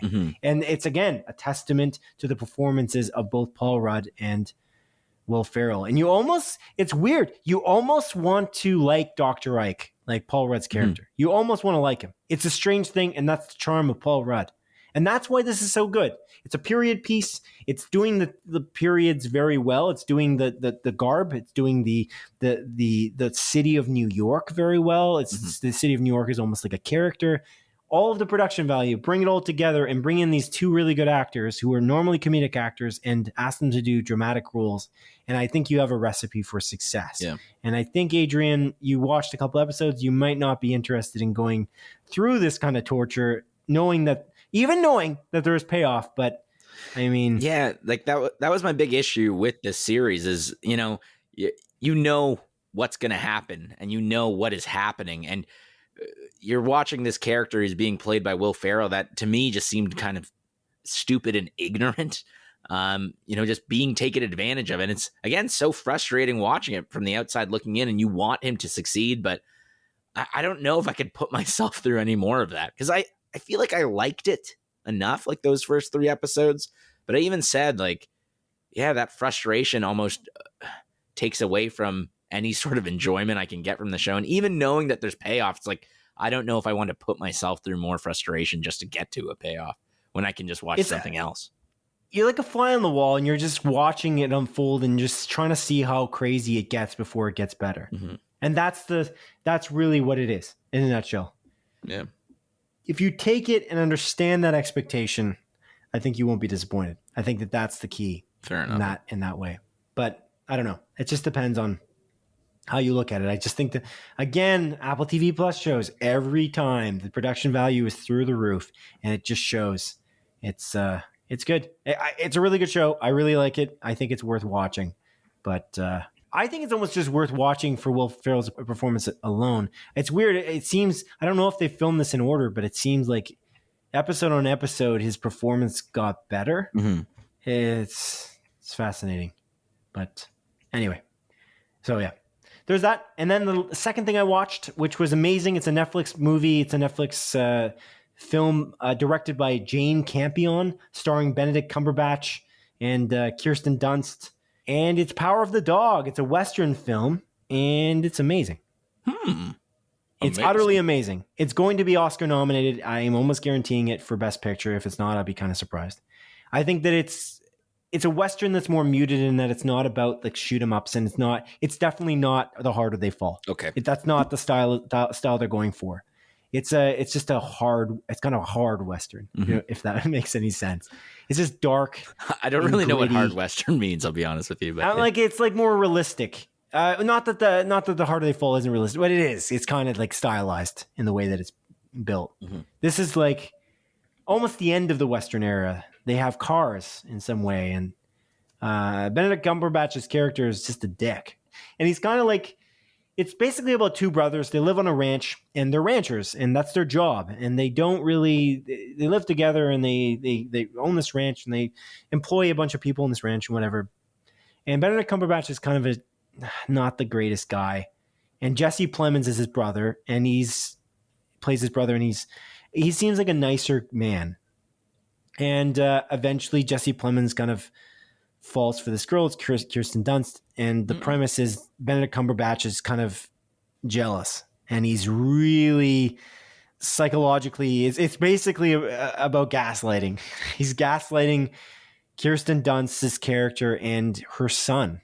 She has an existing son from a previous marriage. And it's just about that and how that plays out. And it's slow. It's shot beautifully. The cinematography is amazing, and it's very well written, and it's very well acted. Like Kirsten Dunst, Benedict Cumberbatch especially, and Jesse Plemons, and even the son, whom I don't know that I've seen anywhere else, to be honest. The guy who plays the son. But I will look this up now just to give him credit where credit is due. Cody Smith McPhee. Cody Smith McPhee from Let Me In. Oh, and Alpha. The movie Alpha, the one about the... Oh, yeah. I've seen this kid before. Yeah. We watched Alpha in theaters. That was a good movie. I think he's the kid from The Road. He's also in X-Men Apocalypse and Dawn of the Planet of the Apes. Okay. Cool, man. Anyway, he's amazing. He's also incredible in this. So, will it be nominated for Best Picture? Probably, is my guess. Or Best Writing? Probably. But Jane Campion, probably nominated for Best Director, I think. I think that it's one of those movies. We talked about this with like Promising Young Woman and I feel like anything Wes Anderson makes. And Venom 2? Yeah, Venom 2, no. Not Venom 2. Venom 2 does not belong in this category. But I feel like the idea of like the thorough vision seen through to the end, like very, very clear. I said Wes Anderson, but I feel like that actually doesn't feel like the French Dispatch. I love the French Dispatch, but it doesn't feel like as clear of a vision as his previous movies. Like if you look at Grand Budapest Hotel, I think that's a much clearer. He had a much clearer idea of where he was going. In my opinion, obviously, the French Dispatch is also an amazing movie, but I just feel like that if you were going to pick one movie out that doesn't fully belong, I feel like with the other incredible repertoire of what Wes Anderson has done. Anyways, regardless, my point is this movie is very, very clear. Jane Campion knew exactly where she was going with it. It just seems like it's tight. It's tight. Anyway, it's amazing. Jesus. Yeah, that was a Breaking Bad reference for those out there who know what I'm talking about. Adrian, that is what I've watched this week. And what do I recommend? Oh, I recommend all three. But do I recommend one over the other? Yes. I recommend Power of the Dog over all others. No, I'm kidding. No Way Home is an absolutely amazing movie. And Power of the Dog is also amazing, but in a completely different way. That has nothing to do with fans clamoring over their excitement for Spider-Man. So that's my story. Thanks. And you said you didn't watch anything else. You watched Arcane and you like it, but you didn't finish it. No, I'm gonna finish that for next week. Or okay, that's exciting. I won't because my life's busy. Okay. And I haven't had much time for things. But I'm going to try. Sounds good then. Okay then. Try. That's fine. Don't worry, I'm not offended. Let's move on to the news then. Let's do that. No Way Home. Yes. No. There's a way home to the news and we're about to embark on it. Let's begin with a small collection of more focused stories that have been particularly pertinent this week. Number one, as publication Variety reports, Network The CW's Batwoman writers Natalie Abrams, James Stutterow, and Chad Fevish have each been tapped to create a Gotham Knights TV series for the CW. Gotham Knights will follow Batman, aka Bruce Wayne's adopted son, as he begins to pick up the pieces after Batman is assumed dead. This currently unnamed adopted son looks to team up with the sons and daughters of Batman's arch enemies in order to save Gotham and clear their respective names of their accusation that they were the ones to have murdered the Batman in the first place. The new series is the latest in a string of DC Comics-based shows that have been produced by executive producer Greg Berlanti and his production company Berlanti Productions. Batwoman, Superman and Lois, The Flash, Legends of Tomorrow, and Stargirl are the other 5 superhero series created by Berlanti that remain on air as of the time of this recording. Adrian, what are you thinking of Gotham Knights? Well, initially when I saw this, I was like, oh, is this related to the Gotham Knights game that Warner Brothers Montreal is making? Apologies to Ken for talking about video games. I don't know if you read the Variety article, but it literally says not related to the Gotham Knights game made by Warner Brothers Montreal. Well, that's good. In the article. Okay. I didn't read. I don't know how. So, well, that's why I'm here, to read articles for me. My write-ups to you. You're such a good friend. Not the articles, but the write-ups that I write. About the articles. Based on said articles. Evidence and article. Well, really all I have to say is that they got to stop with this. I'm sick of these CW shows. They got to stop making these. And that's really it. It's weird. They're making more and more of these while they're also making potentially, and we don't know for sure, but potentially high quality Gotham series in like the Penguin series, which they're making with Colin Farrell, and the Gotham PD series, which both will be on HBO. Stargirl is also on HBO Max now. So it's like blurring the line of what a CW show is versus an HBO show too, right? Am I wrong about Stargirl? No, you're not wrong about Stargirl. It is an HBO Max original now. Which is a little weird. Because like where's the line? Well, that's the question. And I don't know. It's interesting because all these shows...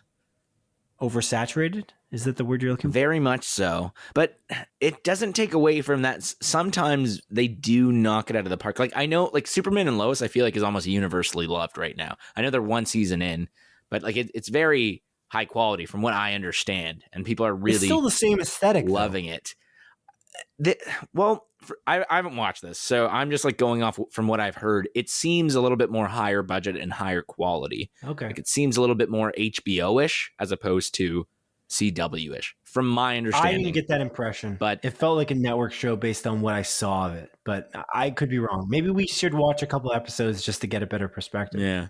But again, like Batwoman, I just like I'm not. Yeah, I don't know.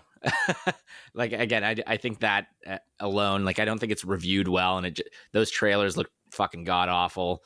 And again, The Flash, I'll be honest, I really enjoyed that first season, but like it very quickly went downhill. Legends of Tomorrow is just like whatever. I know Supergirl was like, I watched I think the first like half of the first season. I'm like, I just can't fucking handle this. And Arrow, I will admit, like Arrow season 2 and 3 especially were really, really great television. I really loved it.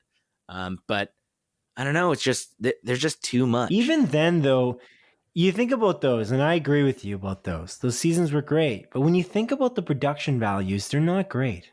You know what I mean? You're right. That's the thing. So we're thinking about the plot.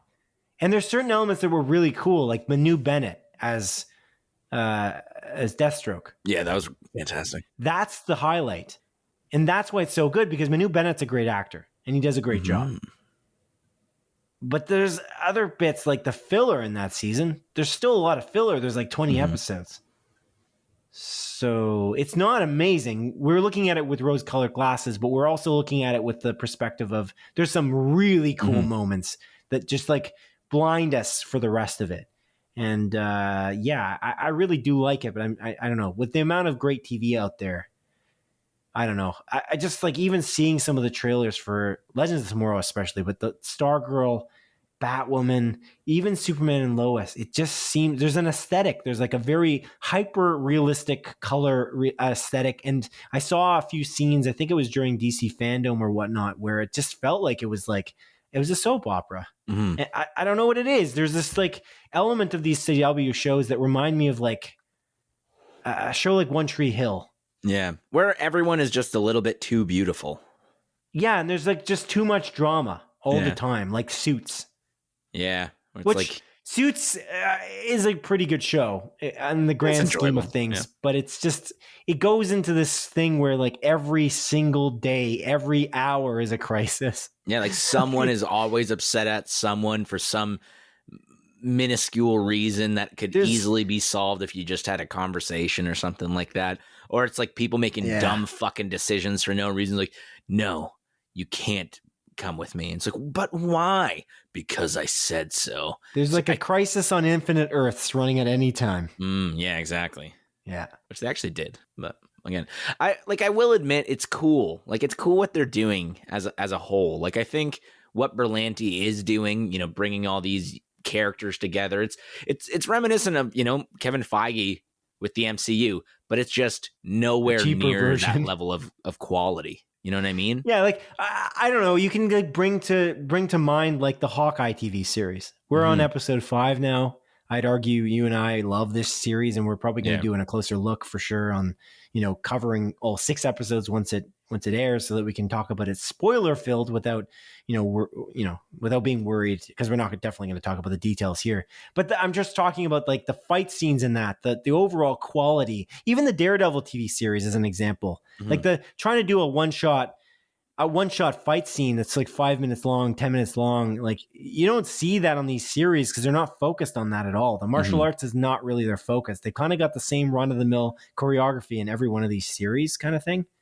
It's just not their focus. And like, it's the finer detail elements of getting these really big, I shouldn't say big, actually, the smaller detail production values down that Daredevil nails and Hawkeye nails and WandaVision nails and Loki nails even more because, and Captain Falcon and the Winter Soldier, to the point where they feel like big budget films in 6 episodes. Mm-hmm. So that's just not something that you ever feel like this in these. It's like you're stretched thin, and they know they have to fill the time. Let's fill the time with drama.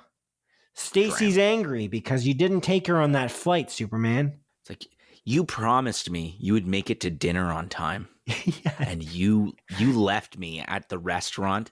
And that's not even, you know how embarrassed I was? I feel like that's not that big of an exaggeration.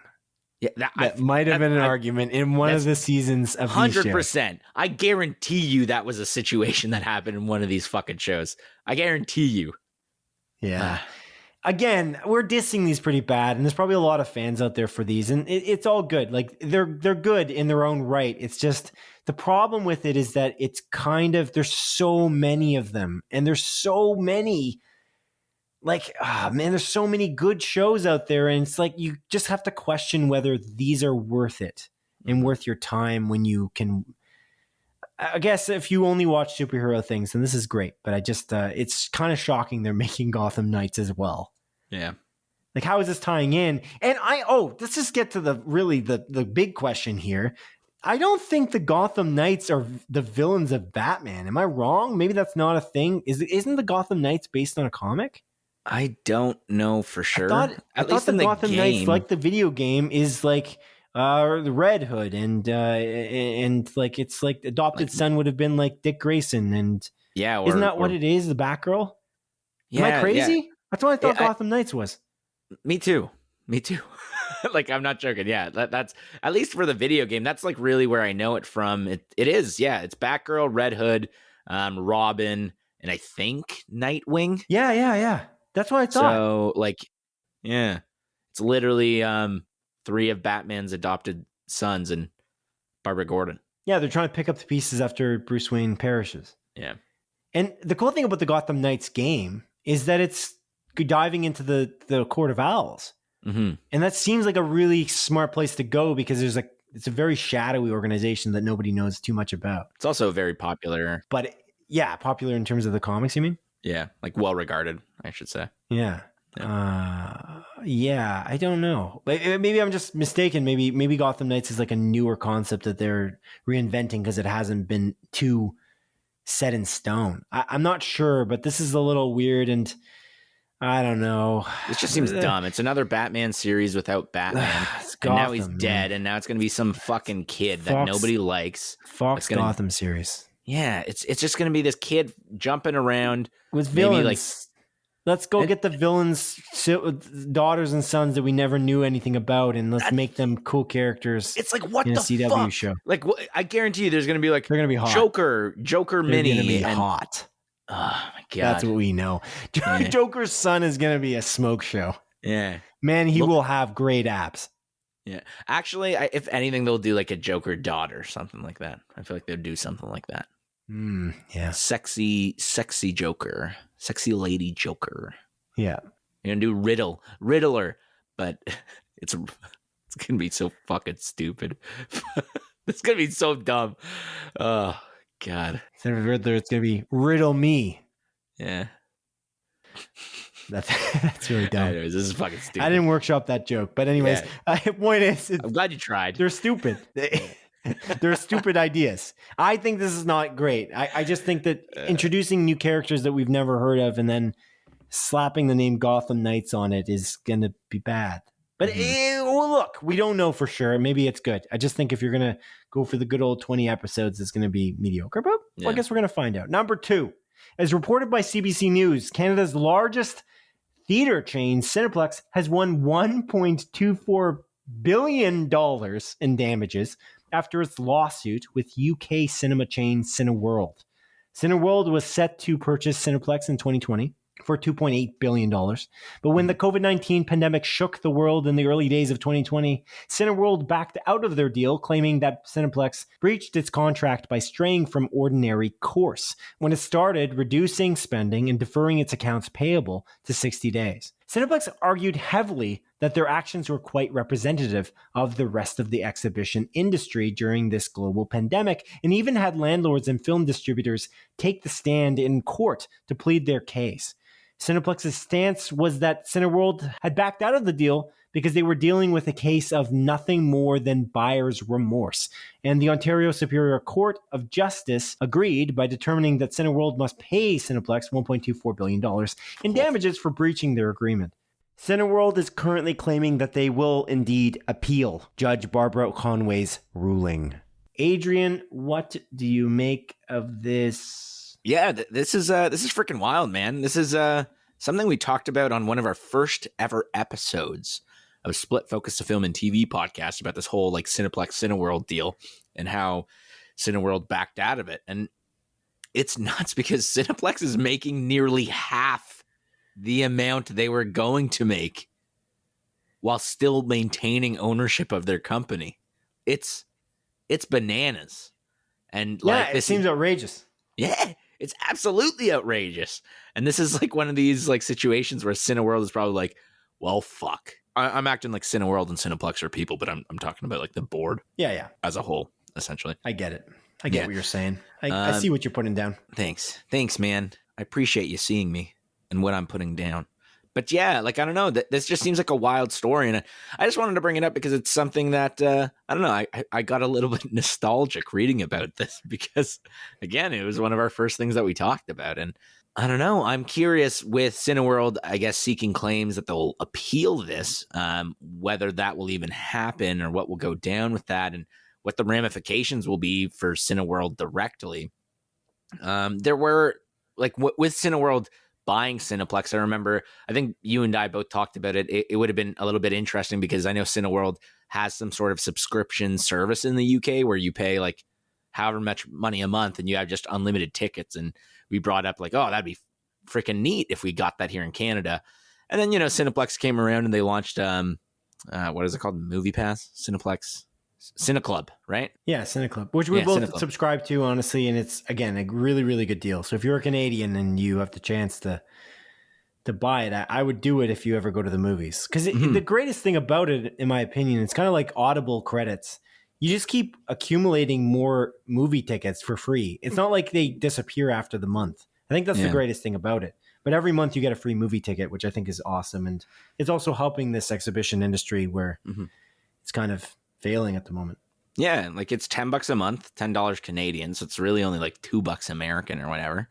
And so ridiculous. Yeah, like $10 Canadian, you get a free movie ticket every month, 20% off all concessions, and then even once you use your free ticket, you get discounted rates on your tickets as well. So like 20% off all concessions, so basically still about $50 for a bag of popcorn. Yeah, incredible deal.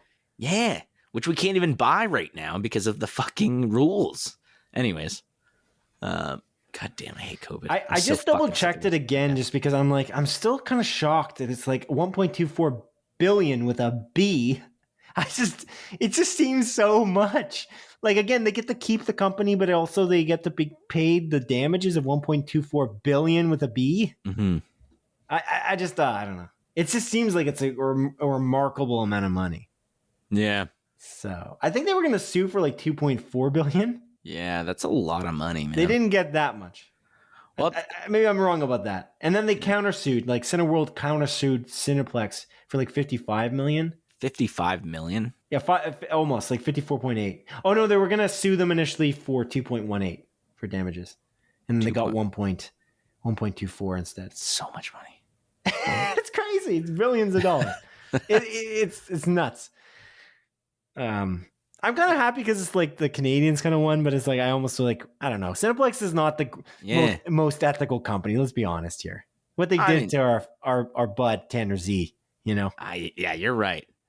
I stand by Tanner Z. He's still one of my favorite people in the industry. Well, they cut him loose, I think, because of Cineworld. Let's be honest. That's the reason why, because of the deal. So like they're like, oh, that doesn't look too good. Yeah, at least 0.01 of that billion should go to Tanner Z. I stand by that. That's right. But I think, that was I don't know if that's true necessarily that they cut him loose, but because of that. But no, wasn't that the thing? That was what we talked about. Yeah. Yeah, because they let him go right when they were like cleaning out their books. Mm-hmm. I don't know. It was pretty suspicious. Yeah, it's ridiculous. They'd let go of a goddamn national treasure. But they weren't paying him nearly enough, though. No. Because they were paying him in scene points. It's fucking unfucking real. Like, are you fucking serious? Jesus that wasn't Christ. In the end, though. I don't think they started paying him for real. Yeah. Somebody got caught wind of it at the executive level, and they're like, "Are you joking me? Because the face of the company is getting paid in points. What are you, freaking idiots? Yeah. What are you thinking?" I'm pretty sure that happened, and then he started getting paid. That's good. And then he probably complained about it as well. Like, wait, can I get paid? I think initially he was happy about it because he's like he was getting paid in exposure, I guess. But yeah, exactly. I don't know. It's still ridiculous. Yeah. It's unbelievable. I agree. But anyway. But yeah, it is nice that the Canadians beat out the British again. So again. Yeah. We never beat out the British. We kind of did. No, we really didn't. We have our own accent now, Simon. We don't talk like those weirdos. We're not American. Huh? The Americans beat out the British. That happened. I know, but we don't talk like the British. We have the Queen on our money. She's literally, her face is plastered on our money. I think she won, okay? We have like a literal position that in the government that like approves every bill or whatever, and they report directly, the governor general reports directly to the Queen or whatever. Well, it's a figurehead position, but still. Yeah. You know what I'm saying? I don't think I feel like we got our independence, but it was very much like, it was mutual. Like, oh yeah, you're nice Canadians. You can do that. Oh, you can have your own independence. Yeah, that was good. Thanks. That was you were imitating an Australian man.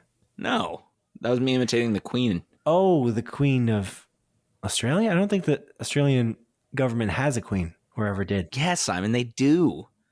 Her name's Boris Johnson. Although they were related also to the Queen of England. Oh, the Queen of England! That was the voice you were doing. Yeah. Oh my gosh! Unbelievable! Unbelievable, Adrian! That was a very I haven't practiced in a while. Shoddy Jerry Seinfeld impression. It was all right. Yeah. I'm gonna let you have it. It wasn't very good. Number 3. Oi. As publication deadline reports, Warner Brothers has set release dates for its theatrical exclusive premieres for DC's The Blue Beetle, zombie movie adaptation The Last Train to New York, and the animated Wizard of Oz spin-off film Toto.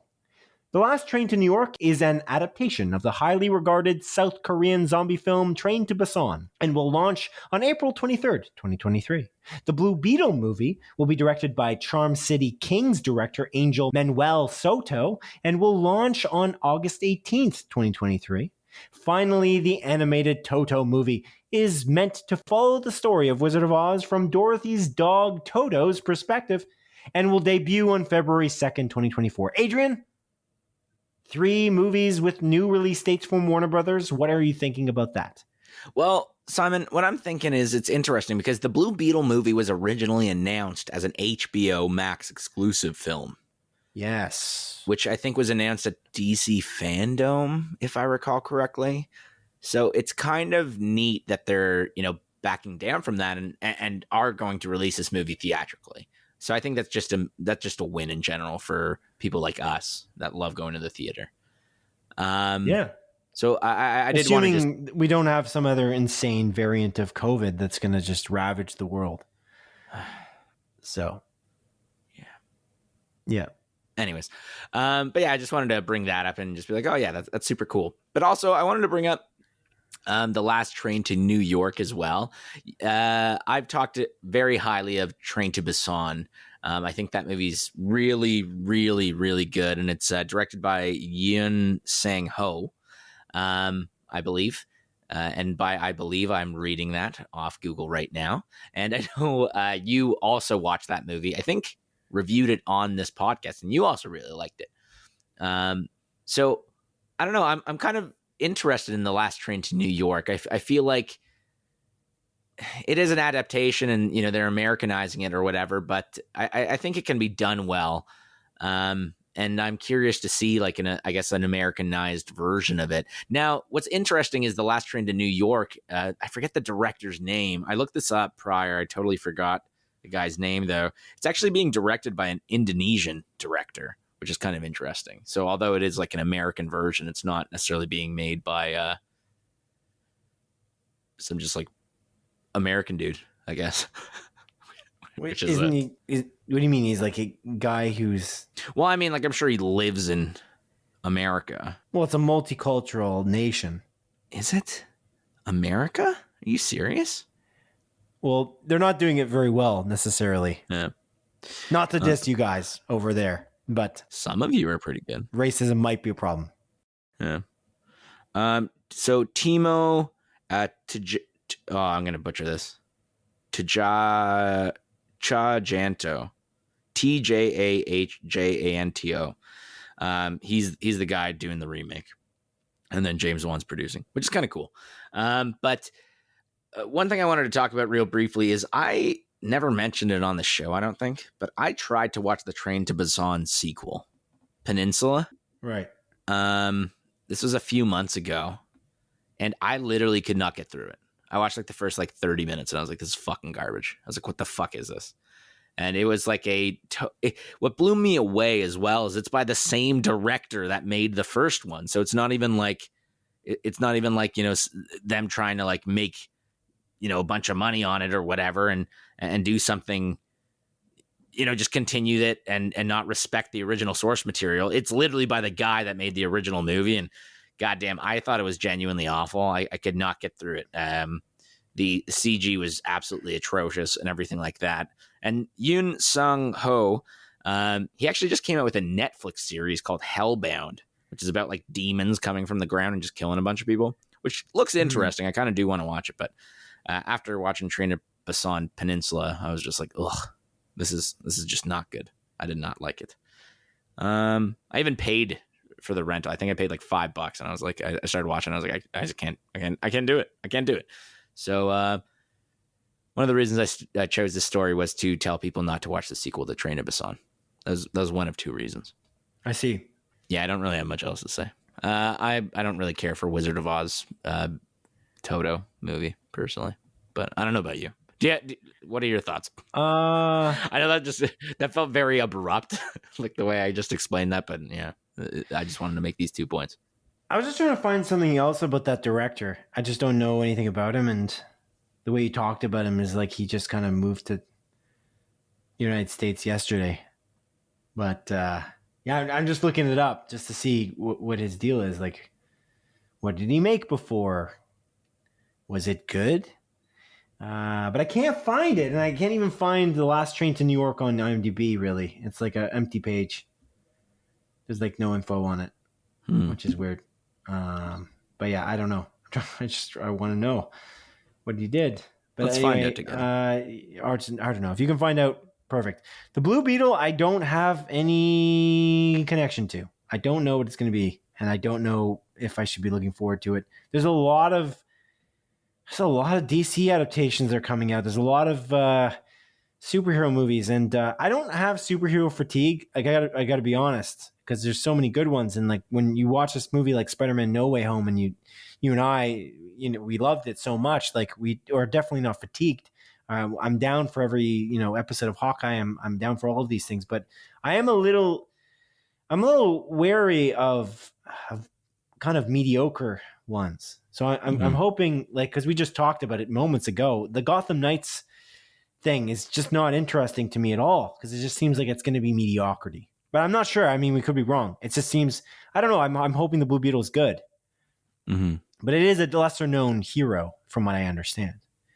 And so we'll see what it is. I'm curious. And it's interesting that it's going to theaters. That might mean that they have more confidence in it, which is great. I know Blue Beetle is usually partnered with like another DC superhero, Gold something. I forget the name. I'm not familiar. I know Ken probably is. So, Ken, if you're listening and you have more insight, I would love for you to write in and just kind of clarify this stuff for us for next week. My thing about the Train to Busan is go watch the Train to Busan. Do you need to have a remake for the Train to Busan called The Last Train to New York? The answer is no. Yeah, definitely not. Did we need this movie? Not really. Do we need a remake for Squid Game, but in English? No. Go watch Squid Game. Dubbed, not subbed. In Korean. Sorry, subbed, not dubbed. Yeah. I almost did the opposite. Mm-hmm. Yeah, subbed. That's definitely subtitles, not dubs. Don't dub. Dubbing English on Squid Game. It's not even about whether dub is worse in that case. I just feel like it is genuinely worse and not well done for the dub. It's so jarring in the first 5 minutes of that freaking show. Anyways, watch Squid Game. Squid Game's amazing. Watch Train to Busan. It's amazing. Why do we need a remake? I don't know. If you do it and you kind of, make it your own, I suppose. Like the movie The Departed, which ended up being like a Martin Scorsese movie, was an adaptation of a movie from elsewhere.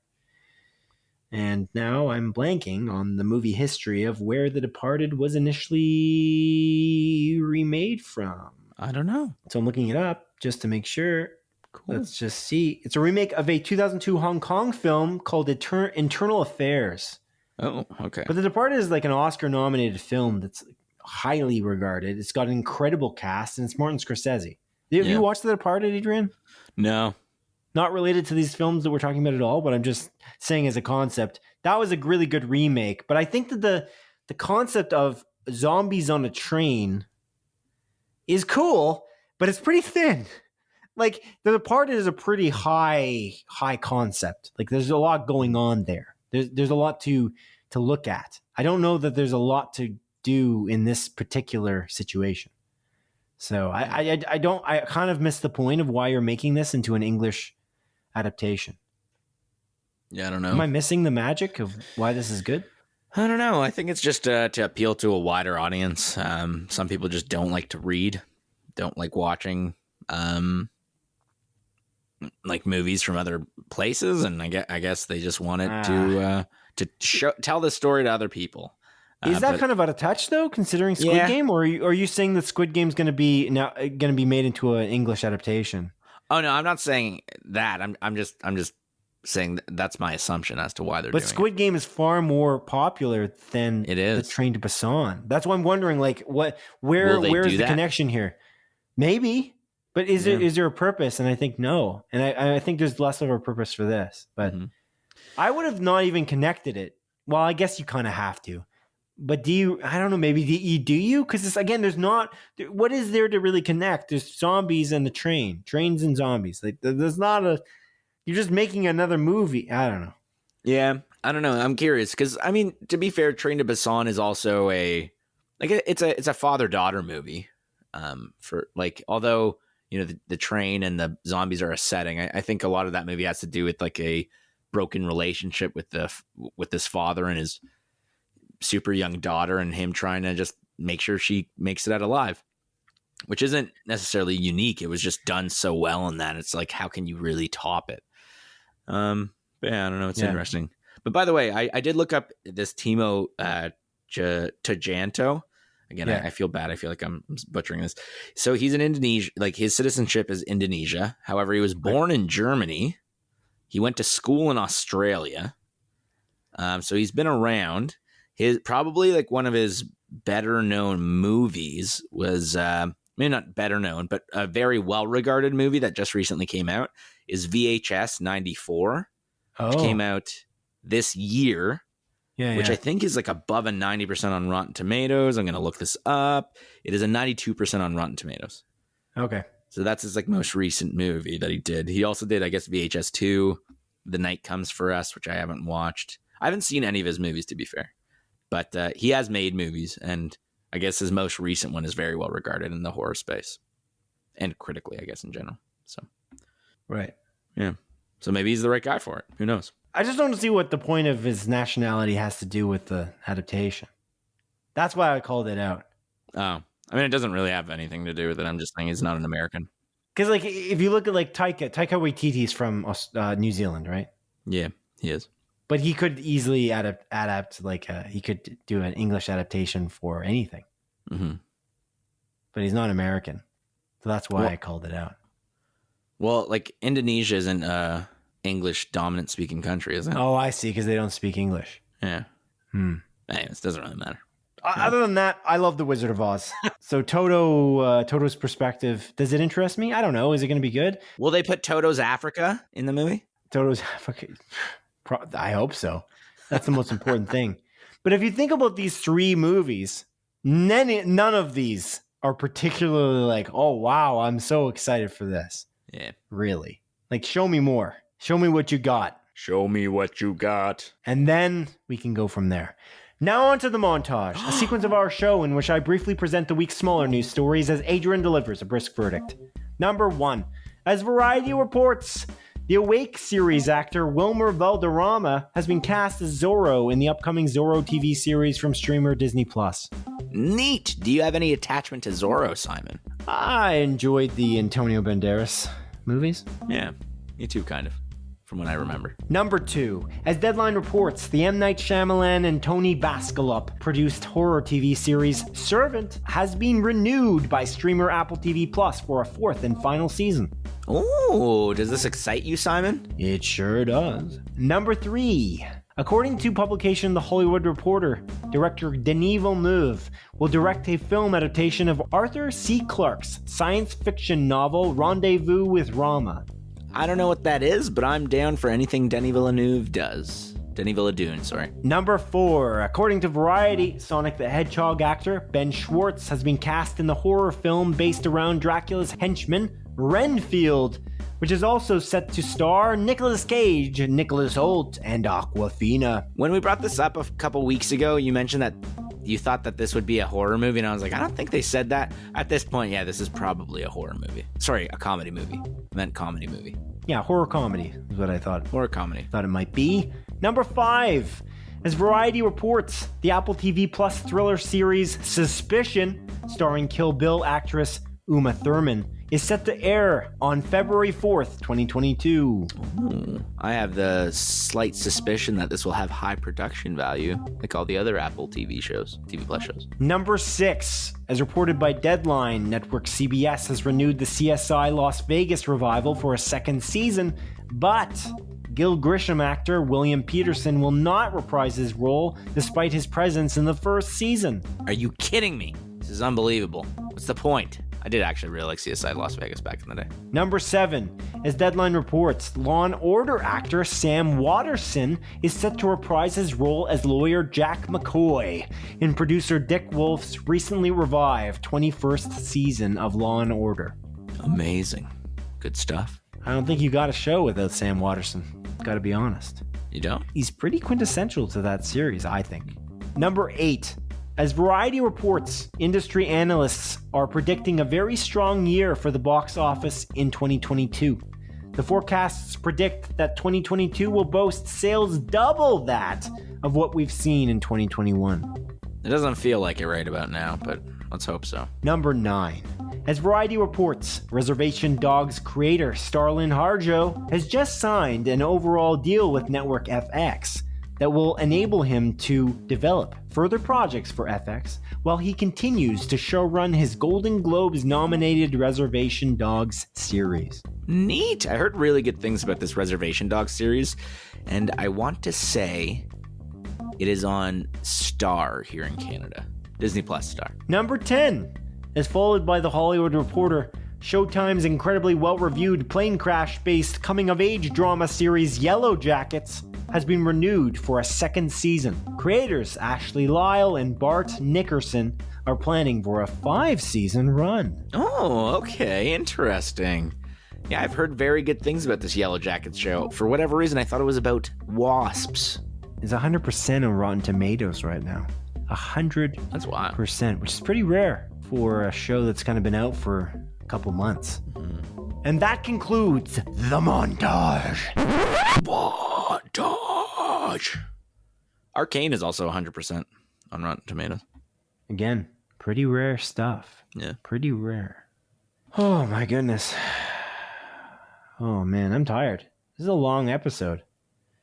In that we recorded the A Closer Look Spider-Man episode inside this episode, so it's a lot more work than expected. And we're clocking in at a recording time of 3 hours and something now. Mm-hmm. This episode, of course, will not be 3 hours. It'll probably be around 2. I'm trying to take a guess based on the time we took to record the Closer Look. But anyways, you can look forward to a Closer Look episode about Spider-Man No Way Home if you did watch that movie, and that will launch on Wednesday, which I did not say so far. That should launch on Wednesday of this week. So if you are excited to see what we have to say in detail about Spider-Man No Way Home, you can do that. Adrian, what do you got for me at this point in the episode? What do you got for me? I got new releases for you, Simon. Oh. Yeah, this is for the week of December 20th to December the 26th. That's a Monday to a Sunday, as per usual, my friend.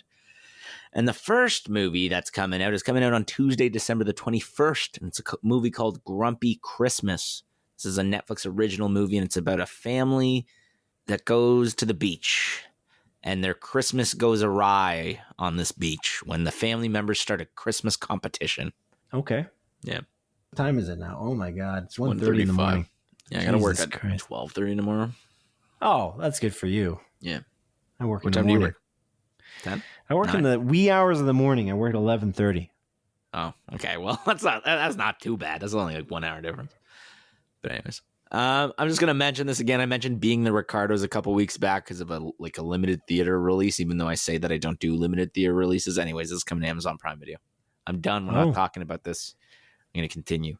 So that well, we might talk about it later because we might just review it if we watch it. It's about I Love Lucy. It's got Javier Bardem in it. I'm not gonna watch it. It's written and directed by Aaron Sorkin. Oh, it is? Can you believe it? Can you believe it? Oh, then maybe I will watch it. Okay. Yeah, what are you talking about? Okay, maybe I will watch Aaron Sorkin. You love Aaron Sorkin. I do indeed. Okay, yeah, maybe I'll watch that. Okay. I don't know what accent you were going for as a follow-up to mine. Hey, man. Wait. All right, next up, our movie's coming out on Wednesday, December the 22nd. The first one is The Matrix Resurrections. This is coming to HBO Max in the United States and then theaters everywhere else. This is the 4th Matrix movie. Oh, man. Crazy. Yeah. Sing 2 is up next. This is coming to theaters, and this is the sequel to Sing 1, which is by Illumination Pictures, who I don't really like. No, you don't. Yeah. Then the next movie is The King's Man. It's confirmed by Cineplex. It's also coming to theaters. This is the 3rd one, but it's a prequel to them. Yes, and I don't think it's well reviewed, if I'm not mistaken. No. I'll double check it. King's Man. I think it's below 60. Maybe I'm wrong. It's a 48, yeah. Damn, that's too bad. Yikes. What was the second one rated? The Kingsman. I think it was like 64. Golden Compass 63. Or whatever. Golden Circle. Maybe. No, that's a 51. Oh. No. Man, it's like, how am I wrong, or was there a moment in which the guy went into a girl's vagina in the movie? Yeah, he was fingering her. Like to plant some kind of a microchip or something. He like fingers her, and then you go through like the... It's a very weird plot line. Yeah, what a weird movie. It's a little strange. Yeah. I felt like it was a mite unnecessary. Yeah, probably. Anyways, the next movies coming out are coming out Friday, December the 24th, which is Christmas Eve, Simon. And the first one is 1,000 Miles from Christmas. It's a Netflix original movie, and it's about a dude who hates Christmas and a woman who tries to change his mind. She's all like, Christmas is good, actually. And he's like, no, I don't really like Christmas. I'm gonna drive 1,000 miles away from Christmas. And then she's like, you idiot. Christmas isn't a place. Christmas is the time of year. It's wherever you are. That's the plot of the movie. Don't Look Up is up next. It's a Netflix original movie. I'm excited for this one. This is the Adam McKay directed movie. Really great cast. It's not being reviewed too well, but I still want to watch this. So I'm going to watch it. Yeah. Next up is Manal Murali. This is a Netflix original Hindi superhero comedy, Simon. And then the next movie that's coming in is Stand By Me, Doraemon 2. This is a Netflix original Japanese animated adventure about a wedding, I think. Originally, I thought it had to do with some sort of Digimon named Doraemon. It's not Digimon related, though. So. Yeah, it did strike. It's funny. I know you're joking, but as soon as you read that, I was like, that reminds me of something. And then I thought Digimon. Yeah. digital monsters. Digimon are the champions. Yeah. Digimon. Digital monsters. Digimon are the champions. I feel like we're giving away our nerd cards. Change into digital champions to save the digital. Nerd alert. Oh, I thought you said. alert. I thought, when I said to save the, I thought you said 9/11 randomly, but then you said nerd alert. No. I was like, Jesus. Oh, my God. My God. Anyways, Oh, I'm going to continue this. man. Saturday, December the 25th, which is Christmas. You know what we're doing on this episode? We're killing it with the humor. We're Just incredible humor. We are so funny. It's ridiculous. Oh, my God. This particular episode. Wow. All of it. Every episode, before and after, is going to be the funniest thing you've ever heard in your goddamn life. I guarantee it. That's right. Before and after the episode. Everything after it and before listening to our episode. Yeah. But not during. No, definitely not during. That's the key. Anyways, coming out on Christmas Day, it's a movie called A Journal for Jordan. This is confirmed by Cineplex. This is a theaters movie. It's coming out to theaters, and it's starring Michael B. Jordan. Is it his journal, or is he playing a guy named Jordan? I don't know. I didn't really look into it. Yeah. American Underdog is up next, and this is confirmed by Cineplex. Is coming to theaters. This is based on a true story about football, and I imagine it has something to do with an underdog. Not something I really care about. So I'm going to continue. The Tragedy of Macbeth. This is confirmed by Cineplex. It's coming to theaters this day. And it's an adaptation of the play Macbeth, written by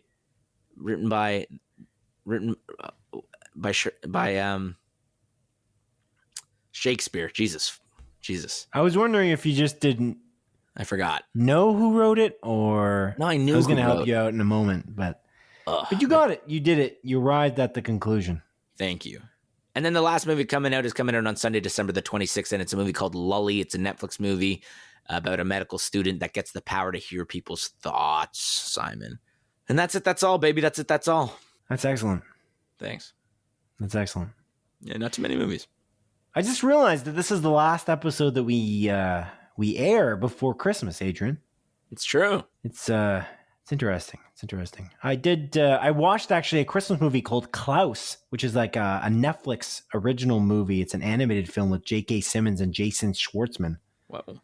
I should just mention it because it is a Christmas movie, and I feel like it's a good time to mention it now.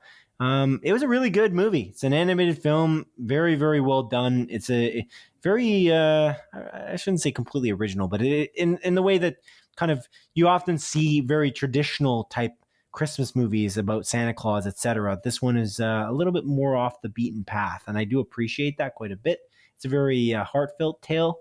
Did I shed a tear? I can't remember now, but it is quite good. And it's an animation studio that I don't see very often, and now I'm blanking on who did it, but it's I think the director's animation studio or whatnot. Let's look it up real quick before we wrap this guy up. Ah, yes, Sergio Pablo's animation studio, and the actual film was originated in Spain, which is pretty cool.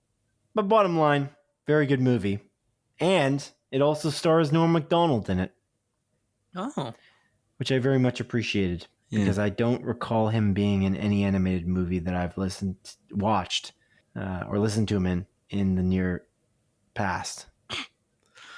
it's one way to put it. It is one way to put it. My words are not working for me right now, and I'd like to wrap this guy up. Adrian, do you got anything else to say before we close Split Focus episode 77 off? No, not really. I really loved Spider-Man. I enjoyed recording this with you, even though we've been talking for technically over like 3 hours, like 3 hours and 20 plus minutes at this point, even though we're going to edit not me. You are. Sorry. You're going to edit it all together, and we're going to put out that closer look episode. People can listen to it on all podcast services around the globe, whether it's Apple Podcasts, Spotify's podcasts, Google Podcasts, Amazon Podcasts, iHeartRadio, I'm guessing, probably, maybe. Yes. Podbean. Yeah, Podbean, which is where our website is. Yeah. Yes, it's all YouTube. free, Adrian. This is a free podcast. You're listening to it for free. For free.